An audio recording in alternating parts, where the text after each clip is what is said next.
एक बार की बात है, रामपुर गांव में कुसुम नाम का ईमानदार लकड़हारा रहता था। वह रोज जंगल में जाकर लकड़ियां काट कर पास के गांव में बेचता था और उसी से अपना और अपने परिवार का पालन पोषण करता था और साधारण जीवन जीता था। कुसुम बेहद ईमानदार और मेहनती था।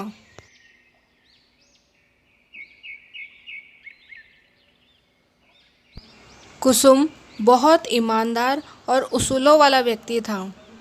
लकड़ियां काटकर और उसे बेचकर वह कुछ ही पैसा कमाता था, परंतु वह लालच नहीं करता था कभी भी। कुसुम साधारण से जीवन से बेहद खुश था। कुसुम की यह रोज की दिनचर्या थी। एक दिन कुसुम पास के जंगल में रोजाना की तरह लकड़ियां काटने जाता है। वह नदी के पास में ही लकड़ियां काटना शुरू करता है। लकड़ियां काटते काटते अचानक से कुसुम की कुल्हाड़ी पास के नदी में जाकर गिर जाती है। नदी का बहाव बहुत तेज था और नदी बहुत गहरी भी थी। कुसुम नदी में छलांग मारकर कुल्हाड़ी भी नहीं ला सकता था कि नदी का बहाव बहुत तेज था और कुसुम के पास केवल एक ही कुल्हाड़ी थी। वह ये सोच सोच कर परेशान हो रहा था कि उसके पास केवल एक ही कुल्हाड़ी है और इसके बिना वह अपने परिवार का जीवन यापन कैसे करेगा।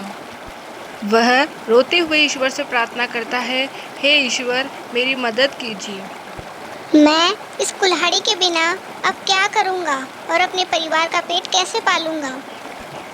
और कुसुम जोर जोर से रोने लगता है। तभी नदी में से एक देवी प्रकट होती है और वो देवी कहती है, क्या हुआ बेटा, तुम ऐसे रो क्यों रहे हो।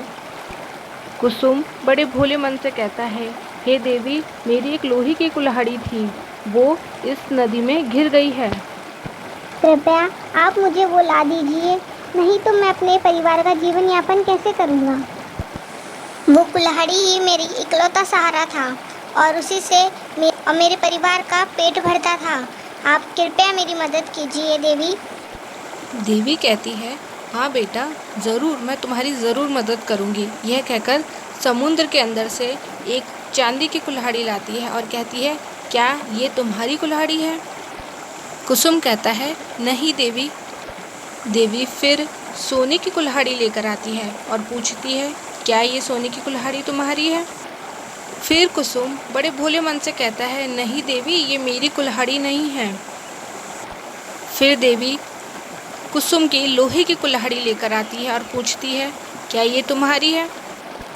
कुसुम मुस्कुराते हुए कहता है, हाँ देवी, ये तो मेरी कुल्हाड़ी है।